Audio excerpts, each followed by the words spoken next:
Hey folks, it's Brandon with Mountains of Sound Home Inspection. This is a 1-minute home inspection. Alright, here we are. We're in this crawl space under a 1930s built home. It's had a few additions and some work done, so it looks actually pretty good structurally.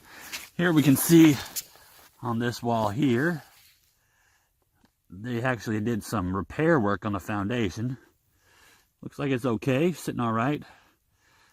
So that's good that they've done that. What I want to show you here is just above us is the water heater.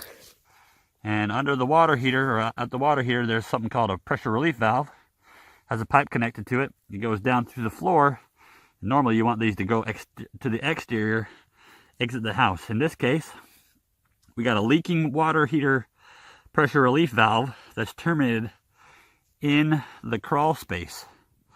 It's not a major repair, but certainly something we want to point out to the buyers so they are aware of it and they can work with the seller or do it on their own to divert it to the exterior. Again, this is Brandon with Mountains of Sound Home Inspection. We'll see you on the next one.